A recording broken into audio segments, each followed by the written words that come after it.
एक बार फिर से स्वागत है हमारे YouTube चैनल पे। स्टूडेंट, लास्ट लेक्चर में हमने forces and laws of motion को क्या किया था, डिस्कस किया था। फोर्सेस के कुछ इफेक्ट्स भी हमने क्या किए थे, डिस्कस किए थे। तो उन्हीं सीरीज को हम थोड़ा सा आगे बढ़ाना चाहते हैं और आज हम डिस्कस करने वाले हैं टाइप्स ऑफ फोर्सेस के बारे में कि what are the types of forces. जो भी स्टूडेंट चैनल पे नए आए हैं, जिन्होंने अभी तक चैनल को सब्सक्राइब नहीं किया है, वो चैनल को सब्सक्राइब कीजिएगा और जो बेल आइकन है उसको प्रेस कीजिए। देखिए, बेल आइकन अगर आप प्रेस नहीं करेंगे तो आपको वीडियो का नोटिफिकेशन नहीं मिलेगा। तो जिन्होंने भी सब्सक्राइब किया हुआ है और जिन्होंने भी नहीं किया हुआ, वो बेल आइकन को जरूर प्रेस कीजिए और जो नए हैं वो चैनल को सब्सक्राइब जरूर कीजिए। तो आज हम स्टार्ट करने वाले हैं हमारा जो नया टॉपिक है, that is types of forces. तो स्टूडेंट, आज का जो हमारा टॉपिक रहने वाला है that is types of forces. Types of forces को हम क्या करेंगे, डिस्कस करेंगे। तो देखिए, टाइप्स ऑफ फोर्सेस क्या होता है, हमने लास्ट टाइम आपको फोर्स के बारे में बताया था कि what is the meaning of force. Pushing, pulling, stretching, compressing, all are external efforts in the form of a force.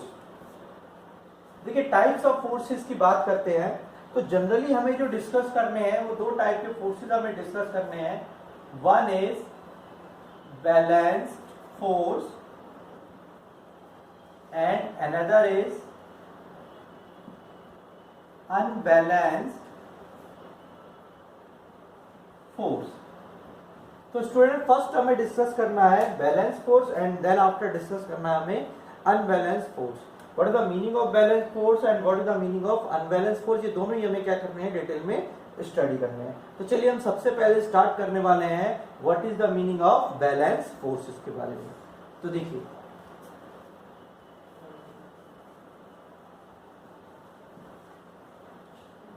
इस तरफ मैं बैलेंस फोर्स लिख देता हूं और इस तरफ लिख देता हूं अनबैलेंस्ड फोर्स। देखिए, एक तरफ मैंने बैलेंस फोर्स लिखा और नेक्स्ट जो दूसरी साइड है वो मैंने क्या लिखा, अनबैलेंस फोर्स लिखा है। तो हम क्या करने वाले हैं, दोनों को पैरेलली क्या करने वाले हैं, डिस्कस करने वाले हैं। तो देखिए, अगर मैं स्टेटमेंट की बात करता हूं, that means if the resultant of all the forces acting on a body is zero, the force is called balanced force। तो स्टूडेंट, हमने क्या बताया, if the resultant of all the forces acting on a body is zero, the force is called balanced force। अब देखिए, इसमें बहुत सारे ऐसे पॉइंट्स हैं जो उनको मैं आपको बताना चाहूंगा। देखिए, सबसे पहला आता है रिजल्टेंट। तो देखिए स्टूडेंट, रिजल्टेंट का मतलब क्या है, what is the meaning of resultant. तो सबसे पहले हम रिजल्टेंट को क्या करते हैं, डिस्कस करते हैं। देखिए, रिजल्टेंट का एक्चुअलिटी मतलब होता है आउटपुट, या हम कह सकते हैं रिजल्ट शो करना। सपोज कीजिए, देखिए रिजल्टेंट को मैं इधर डिस्कस कर रहा हूं। रिजल्टेंट एग्जांपल लेके मैं आपको बता रहा हूं। सपोज कीजिए कि हमारे पास दो चार्ज हैं। कितने चार्ज हैं हमारे पास, दो चार्ज हैं। चार्ज क्या होता है, एक तरह से हम कहते हैं ना, चार्जेस होते हैं हमारे, एक पॉजिटिव चार्ज होता है और एक नेगेटिव चार्ज होता है। उन्हीं चार्जेस की हम बात कर रहे हैं। तो देखिए, हमारे पास क्या है, दो चार्ज है स्टूडेंट। एक है हमारे पास प्लस क्यू चार्ज और एक है हमारे पास माइनस क्यू चार्ज। तो देखिए, हमारे पास कितने चार्ज है, हमारे पास दो चार्ज है, एक है प्लस क्यू चार्ज और एक है minus Q charge.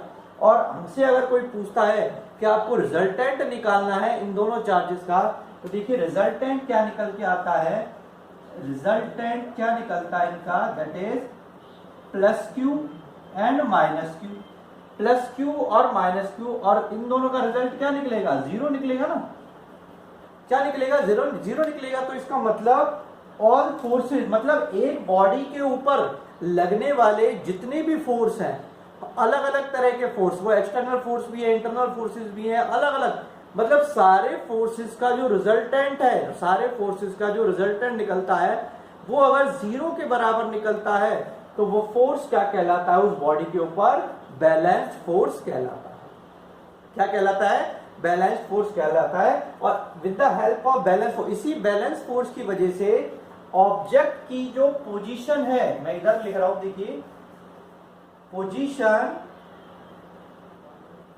Of an object can not change. और इसी बैलेंस फोर्स की वजह से ऑब्जेक्ट की पोजीशन में किसी प्रकार का कोई भी चेंज नहीं आता है, इसीलिए इस फोर्स को क्या बोलते हैं? बैलेंस फोर्स कहते हैं। मैं एक बार दोबारा से इसको रिपीट कर देता हूं। If the resultant of all the forces acting on a body is zero, the force is called balance force. एक बॉडी के ऊपर लगने वाला रिजल्टेंट फोर्स क्या होता है? अगर जीरो हो जाए तो वो फोर्स क्या कहलाता है? बैलेंस फोर्स कहलाता है। रिजल्टेंट का मैंने आपको मतलब बताया। अगर हमारे पास दो चार्ज हैं, एक पे है पॉजिटिव चार्ज, एक पे नेगेटिव चार्ज, रिजल्टेंट निकालेंगे कितना आएगा? जीरो आएगा।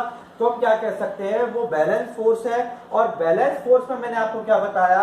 Position of an object can not change, कि ऑब्जेक्ट की पोजीशन चेंज नहीं हो सकती है, इसी को हम क्या बोलते हैं? बैलेंस फोर्स कहते हैं। इसका मतलब ये निकल के आता है कि बैलेंस फोर्स के अंदर ऑब्जेक्ट अगर रेस्ट में है तो वो रेस्ट में ही रहता है, ऑब्जेक्ट अगर मोशन में है तो वो मोशन में ही रहता है। उसको हम रेस्ट पे जो ऑब्जेक्ट है उसको हम मूव नहीं करा सकते, और मोशन में जो ऑब्जेक्ट है उसको हम स्टॉप नहीं कर सकते हैं। That is the actual meaning of balance force. After that हम डिस्कस करने वाले हैं बैलेंस अनबैलेंस फोर्स के बारे में। तो देखिए इसका डेफिनेशन क्या आएगा? If the resultant of all the forces acting on a body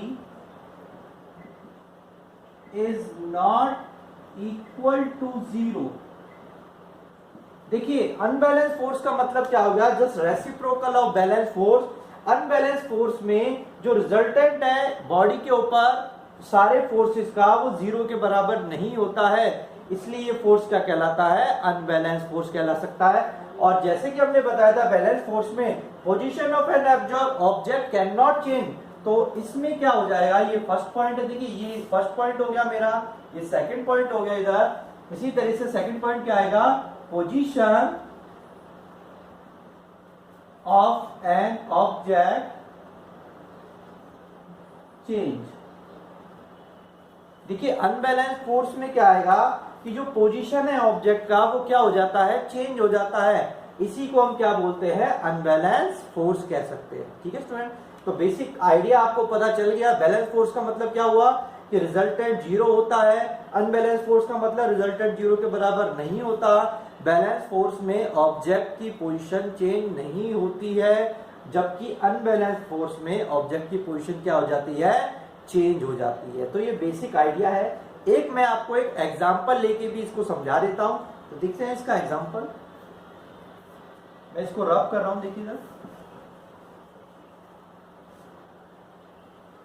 देखिए मैं एक एग्जांपल ले रहा हूं, दोनों एक एग्जांपल में दोनों ही आपको समझा दूंगा मैं। देखिए सपोज कीजिए हमारे पास एक रोप है। क्या है स्टूडेंट? मैं लिख देता हूं, ये क्या है? रोप है हमारे पास। मतलब हमारे पास एक रस्सी है और ये रस्सी का मिडिल पॉइंट है, ठीक है ना। इस मिडिल पॉइंट के ऊपर मैं कह सकता हूं एक रेड कलर का क्लोथ, एक रेड कलर का कपड़ा क्या है, मैंने इसके मिडिल पे लगा रखा है। आपने बचपन में या फिर अभी भी बहुत टाइम आप खेलते होंगे, रस्सी खींचा आपने, अगर गेम खेला हो जिसमें क्या होता है, दो हमारे ग्रुप होते हैं, एक फर्स्ट ग्रुप होता है, एक सेकंड ग्रुप होता है। दोनों ग्रुपों में क्या होता है, रस्सी को खींचा जाता है। जिस ग्रुप में सबसे ज्यादा रस्सी को खींचा जाता है, अपनी साइड हो जाता है, वो ग्रुप क्या हो जाता है, जीत, विनर हो जाता है। तो उसी को हम डिस्कस करने वाले हैं। तो ये रेड कलर का क्या है, क्लोथ है। इधर है मेरा ग्रुप ए और इधर है मेरा ग्रुप बी, ठीक है स्टूडेंट। मैं क्या बता रहा हूं, हमारे पास एक रोप है और उस रोप का जो मिडिल पॉइंट है उधर मैंने रेड क्लोथ को लगा रखा है। जिस डायरेक्शन में रेड क्लोथ जाएगा वो टीम क्या हो जाएगी, विन हो जाएगी। मैक्सिमम जितना जाएगा उतना वो विन हो जाएगा। अब ए ग्रुप में है मेरे पास 4 कैंडिडेट। कितने कैंडिडेट है मेरे पास, 4 कैंडिडेट है। और बी ग्रुप में भी कितने हैं मेरे पास 4 कैंडिडेट हैं। दोनों में कितने कितने कैंडिडेट हैं 4 कैंडिडेट हैं। तो मुझे एक बात बताइए कि जब रस्सी ग्रुप दोनों ग्रुप में से खींची जाएगी तो मुझे एक बात बताइए कौन सा ग्रुप जीतने वाला है या फिर कौन सा ग्रुप विन होगा। तो देखिए यहाँ पे क्या हो रहा है कि दोनों में इक्वल है, दोनों इक्वल है ना भाई, इस ग्रुप में भी 4 है इस ग्रुप में भी 4 है, तो दोनों खींचेंगे तो उसमें कोई फर्क पड़ेगा क्या? कोई फर्क नहीं पड़ेगा उसको। क्यों नहीं पड़ेगा? क्योंकि दोनों तरफ से बैलेंस फोर्स लग रहा है, इधर से भी बैलेंस्ड है उधर से भी बैलेंस है, तो कोई टीम जीत सकती है क्या? नहीं जीत सकती है, तो इसका रिजल्ट नहीं निकलेगा।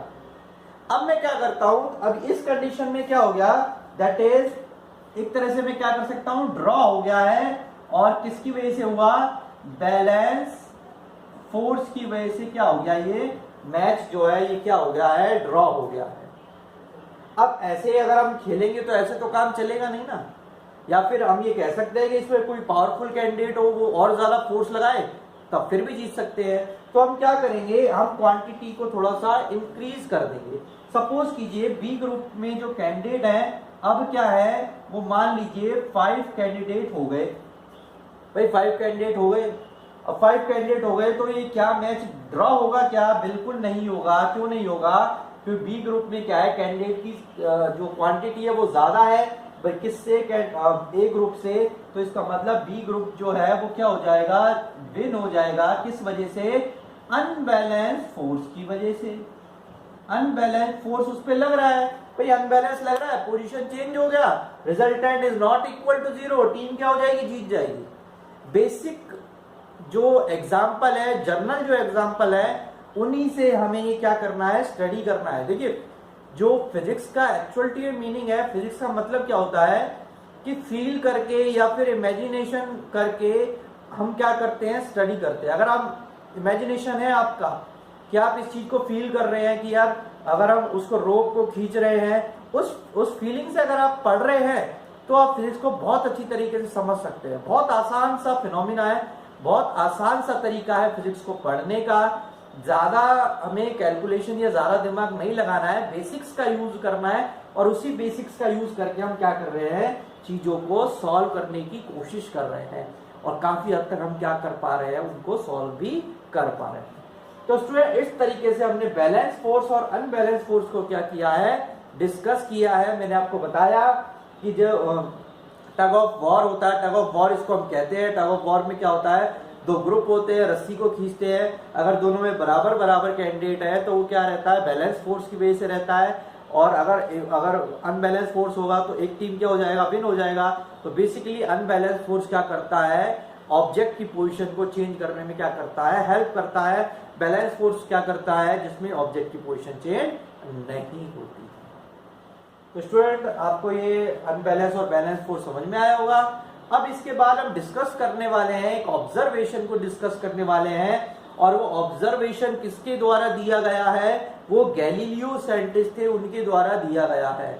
अब गैलीलियो जो साइंटिस्ट थे उन्होंने क्या ऑब्जर्व किया कि भैया मोशन को इन्होंने क्या किया, ऑब्जर्व किया। अब क्या ऑब्जर्व किया उन्होंने, किस फोर्स के बारे में किया, किस तरीके से काम किया, तो उसको हम क्या करने वाले हैं, स्टडी करने वाले हैं। तो देखिए गैलीलियो ऑब्जर्व। स्टूडेंट नेक्स्ट जो टॉपिक है हमारे पास, दैट इज गैलीलियोज ऑब्जर्वेशन।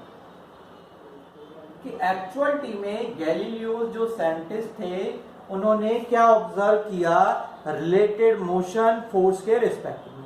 तो देखिए उन्होंने क्या ऑब्जर्व किया कि उन्होंने क्या लिया, एक इंक्लाइन प्लेन लिया इस तरीके से।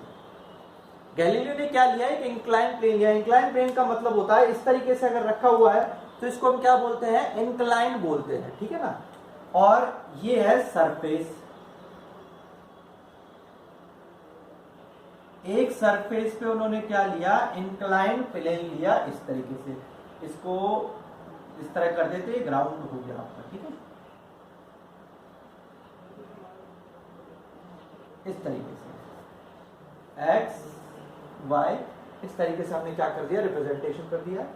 ये एक इंक्लाइन प्लेन लिया है गैलीलियो ने, और इसका जो हाइट है उसको रिप्रेजेंट किया है किससे, H से इसको क्या किया है, रिप्रेजेंट किया है। ठीक है स्टूडेंट, H से इसको क्या किया गया है, रिप्रेजेंट किया गया है। और देखिए ये जो, देखिए अब ये एक एंगल बन रहा है ना इधर, इस एंगल को नाम दिया थीटा। क्या नाम दिया इस एंगल को, थीटा का नाम दे दिया। अब उन्होंने क्या किया, इस एंगल को थीटा का नाम दे दिया, इसी के साथ उन्होंने दूसरा प्लेन बनाया इस तरीके से प्लेन बनाया, और जो डिस्टेंस है उसको नाम दिया s का, s1 का नाम दे दिया इस डिस्टेंस को। ठीक है स्टूडेंट, क्या नाम दे दिया, s1 का नाम। स्टूडेंट हम आपको क्या बता रहे थे कि गैलीलियो ने क्या ऑब्जर्व किया, उन्होंने एक इंक्लाइन प्लेन लिया, इस इंक्लाइन प्लेन की जो हाइट है उसको s से रिप्रेजेंट किया, एक थीटा जो है वो एंगल बनाया उसको थीटा से रिप्रेजेंट किया, एक दूसरा जो इंक्लाइन प्लेन है उसको रिप्रेजेंट किया, s1 जो डिस्टेंस है यहाँ से लेके यहाँ तक जो डिस्टेंस है उसको s1 रिप्रेजेंट किया, और यहाँ से लेके यहाँ तक जो डिस्टेंस है इसको s से रिप्रेजेंट किया उन्होंने। ठीक है, इस तरीके से। अब ये वाला जो एंगल आएगा दैट इज कॉल्ड थीटा 1। ये वाला एंगल कौन सा आएगा स्टूडेंट, थीटा 1 आएगा। ये वाला एंगल, भाई ये वाला एंगल आएगा, ये टोटल थीटा है, और ये वाला क्या आएगा, थीटा 1 आएगा। अब देखिए उन्होंने क्या किया, उन्होंने एक जो बॉल है, मार्बल का बॉल, मतलब उन्होंने क्या किया, एक मार्बल बॉल लिया, और जो ये सरफेस जो लिया है, ये क्या लिया है, फ्रिक्शन लेस सरफेस लिया है। देखिए फ्रिक्शन लेस सरफेस का, अब यहाँ पे मैं एक चीज और बताना चाहूंगा आपको, एक फोर्स के बारे में बताना चाहूंगा, that is called friction force. Friction force के बारे में मैं बताना चाहूंगा स्टूडेंट आपको। तो देखिए फ्रिक्शन फोर्स का मतलब क्या होता है, friction force basically it is a opposing force. Frictional force किस तरह का फोर्स है, अपोजिंग फोर्स है। अपोजिंग फोर्स का मतलब कैसे हुआ, देखो सपोज कीजिए ये मेरा हाथ है, हैंड है मेरा इस तरीके से, इसके ऊपर मैंने मार्कर रखा हुआ है इस तरीके से, ठीक है ना। अब जैसे मार्कर मैंने इस तरीके से रखा हुआ है, तो मार्कर और हाथ के बीच में कांटेक्ट हुआ, ये कांटेक्ट क्या करेगा, इस मार्कर और हैंड के बीच में कांटेक्ट जो हुआ है, जिससे कि इन दोनों के बीच में क्या हो गया, अटैचमेंट हो गया है। क्या हो गया है, अटैचमेंट हो गया है। और आप अच्छी तरीके से जानते हैं जब अटैचमेंट टूटता है तो दर्द होता है, सभी को होता है ना, अटैचमेंट टूटता है। कोई दोस्त है, दोस्त से अगर मान लो लड़ाई वगैरह हो जाती है तो क्या हो जाता है, अटैचमेंट टूट जाता है, तो बड़ा बुरा लगता है। उसी तरीके से जब ये मार्कर जो है और ये हाथ जो है, इसके बीच में अटैचमेंट को टूटेगा तो क्या होगा, ये अटैचमेंट क्या हो रहा है, ब्रेक हो रहा है। अब ये ब्रेक जो हो रहा है उसके पीछे कारण क्या है, उसके पीछे कारण है फ्रिक्शन फोर्स का। तो अब आपके दिमाग में ये चीज आ रही होगी, सर ये फ्रिक्शन फोर्स आया कहां से। तो देखिए क्या होता है, जब मैं इस मार्कर को आगे की तरफ फोर्स लगाता हूं इस तरीके से, तो क्या होता है, ये हैंड पे जो हाथ पे क्या करेगा, स्लाइड करेगा, और हाथ की जो हैंड की जो पोजीशन है वो क्या है, रेस्ट है ना, वो मोशन में तो नहीं है, तो वो रुका हुआ है। तो किसी चीज से हम जब घिसड़ते हैं इस तरीके से, फ्रिक्शन लगाते हैं, तो क्या होता है, एक अपोजिंग फोर्स लगता है, और वो उस चीज को क्या करता है, पीछे की तरफ धकेलता है। उसी फोर्स को हम क्या बोलते हैं, अपोजिंग फोर्स कहते हैं, that is called friction force. इसी अपोजिंग फोर्स की वजह से आपने देखा होगा कि आप चल सकते हैं, लिख सकते हैं, राइटिंग, और हम ये कह सकते हैं राइटिंग हो गया, वॉकिंग हो गया, ये सारे जो काम हम करते हैं ना, ये फ्रिक्शन की वजह से ही करते हैं। फ्रिक्शन अगर नहीं हो तो ऑब्जेक्ट क्या है, लिख ही नहीं सकता है तरीके से। मार्बल पे आप लिख सकते हो क्या, नहीं लिख सकते। क्यों नहीं लिख सकते, क्योंकि मार्बल का जो सरफेस होता है वो क्या होता है, एकदम मैं कह सकता हूं फ्रिक्शन लेस होता है, उसमें फ्रिक्शन नहीं होता, ठीक है। अब देखिए जैसे कि हम बाइक वगैरह चलाते हैं तो टायर और रोड के बीच में क्या होता है, फ्रिक्शन फोर्स रहता है। इसी वजह से टायर, वो बाइक जो है वो चलती है। आप गिरते हैं, गिरने पे आपको चोट लगती है, तो चोट किसकी वजह से लगी, इस फ्रिक्शन की वजह से लगती है, ठीक है स्टूडेंट। तो समझ में आ गया होगा। तो ये जो सरफेस लिया है ये फ्रिक्शन लेस सरफेस लिया है, ठीक है ना। अब क्या हुआ कि जैसे ही उन्होंने इस मार्बल बॉल को इस सरफेस पे डाला, तो ये ग्रेविटी की वजह से क्या हुआ, नीचे की तरफ आई, ग्रेविटी की वजह से नीचे की तरफ आई, और इस तरीके से दोबारा ऊपर की तरफ चली गई, ठीक है ना।